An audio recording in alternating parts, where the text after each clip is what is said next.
I'm Joe Hayden. Welcome to our educational video series about buying a home. As an experienced buyer's agent, I have learned that educating my clients so that they can make the best possible decisions for themselves is my highest service. Once potential homebuyers understand how to evaluate and negotiate for a property, they're empowered to make excellent decisions with real, long-term value. As we like to say, we educate and you decide. I hope that you enjoy this series and gain valuable insights into the process of buying a home. Let's discuss the 5 factors of value method for pricing a home. Over the years, as a working buyer's agent, I've witnessed a myriad of ways that people value homes, and I've seen everything from questionable logic and reasoning to old wives' tales to downright false methods for valuing a home that truly had the potential to significantly financially harm a buyer. Watch our video on the 2 types of home buyers, price shoppers and value shoppers, for a better understanding of why there is so much misinformation out there about how to value a home. The fact remains, I rarely encounter a buyer that has a clear understanding of value and a workable method for determining it. I hope to change that through this video. Pay close attention, as I'm going to use the words value and price carefully, and you should too. Experience has taught me that homebuyers frequently confuse price and value. It's easy to do, but the effects of such an error can do great harm and should be avoided. Price is the number that you ultimately pay for the home, and it is one specific number that is the result of negotiations.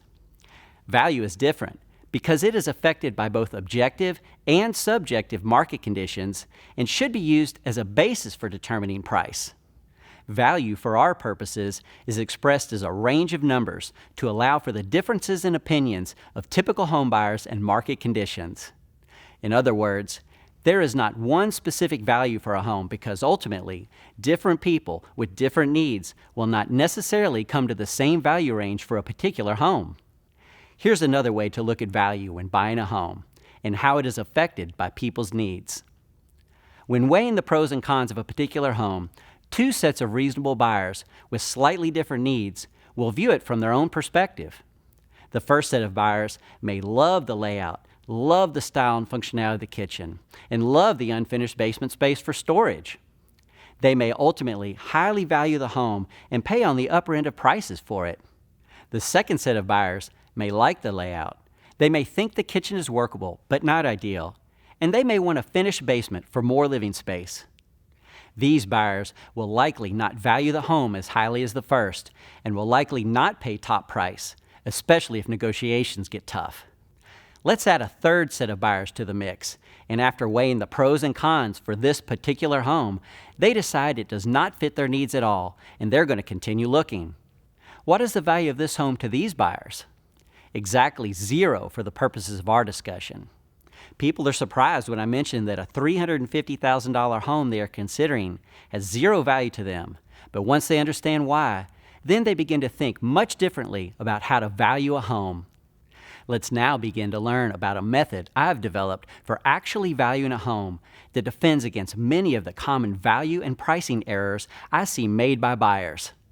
I call it the 5 factors of value: location, condition, functionality, comparable sales, and motivation. When using this method, you can literally write each of the 5 factors down on a sheet of paper and use it as a guide when valuing a home. You're going to write down the pros and cons for each factor, plus you can score each factor from 1 to 10 if it helps you better see value. The main point of this is that we're going to truly think through what makes the home valuable to you and what may make it valuable to a buyer in the future. Remember, the day you close on a home, you become a seller, so always consider the needs of a future buyer as well. The first factor of value is location, location, location, and this old saying is very true. Most people would not buy a home right next to a toxic waste dump, but lots of people would buy a home right next to a popular park. When weighing this factor of location, don't forget that while location may be great for your needs, a future buyer may disagree and not see the same value. That popular park may be perfect for you if you have kids or lead an active lifestyle, but a retiree who wants peace and quiet may want more seclusion. Try to see all sides of the value of location. The second factor of value is condition. The condition of a home can significantly affect value, and you need to think through how the condition affects the value for your specific home. For example, if the home has very personalized paint colors that don't meet your taste, that condition may be easily overcome by getting a better price during negotiations or negotiating in a painting allowance. If the seller won't agree to either of those ideas, then the cost of painting the house yourself may be worth it if it means ultimately getting the right home for your needs. Other condition issues can be more tricky. What if the furnace is 25 years old? It may be running perfectly and may have been serviced regularly, but at some point in the future, it may need to be replaced. Again, you can try to negotiate to have the seller replace it, but if that does not work, you need to make sure that you have reasonably accounted for the upkeep and potential replacement of an older furnace during negotiations. The third factor of value is functionality. Functionality can be highly subjective, so remember to always step back and think about your future buyer's needs as well. For example, a home with all of the bedrooms on the second floor may be perfectly acceptable to you, but if most others in the neighborhood have first floor master bedrooms, then the home without that feature may not be as functional, nor as valuable. What is highly functional and useful for you can actually end up being a unique feature that other buyers may not desire, so be careful when weighing the value of functionality. The fourth factor of value is comparable sales. This is where you actually begin to put numbers to your value calculation, and you need accurate market data for this step. You're going to consider the past and present values of comparable homes for pricing information and use the future value of homes in the neighborhood for trend information. For example, homes that have sold in the last 6 to 12 months represent the past, and pending sales, or sales in the last few months, represent the current market. These homes will start to give you the range of prices for the home you desire as you make apples-to-apples comparisons of location, condition, and functionality of each. Homes that are active on the market represent the future and will help you determine if the area prices are rising, holding steady, or falling. Pick out 3 to 5 representative properties that are comparable in general size, features, and amenities from the past, present, and future, and carefully compare each of these homes to the home you desire using any available pictures and written descriptions. Use the sales price for homes that have sold and the list price for pending and active properties. Don't worry too much about the exact size of the homes. Just be in the ballpark, roughly plus or minus 10% of the total finished square footage.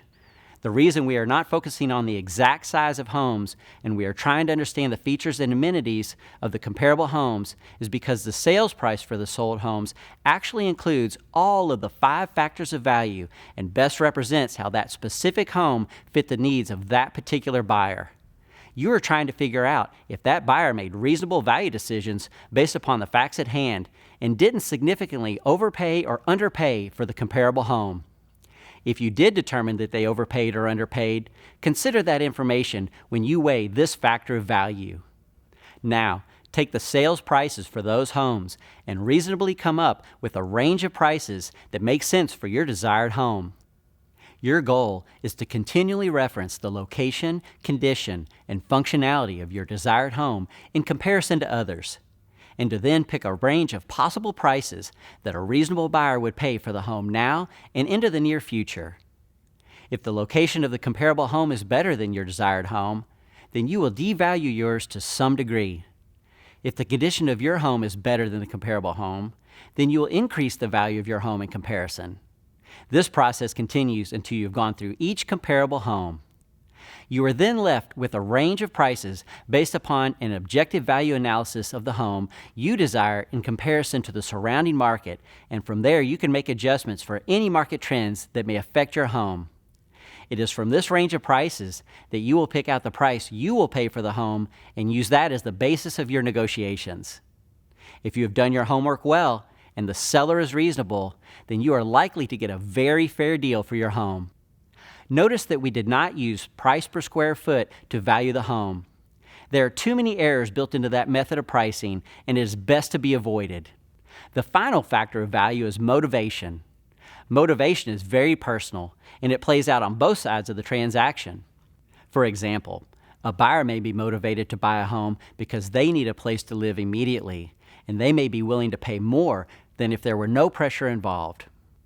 A seller may be relocating for a new job. Needing to sell quickly, they may be motivated to lower the price they will accept. Motivation absolutely affects the final contract price when buying a home, but you need to think through both your motivation as a buyer and any motivation you can discover about the seller to make sure you don't make a big mistake in overvaluing or undervaluing a home. Yes, you can actually undervalue a home and fail to come to terms with the seller, thereby missing a home that meets your needs because you miscalculated value. Be careful and weigh your motivations against the other 4 factors of value objectively. Now that you know the 5 factors of value, location, condition, functionality, comparable sales, and motivation, write them down and start making lists of pros and cons as factors of value for any home that interests you. Watch how quickly this organizes your thinking and helps you see clearly where the real value in a home lies and whether or not you can secure the home for a reasonable price. Buying a home is a major financial transaction, and it deserves careful analysis. Use this method to guide you confidently throughout the process.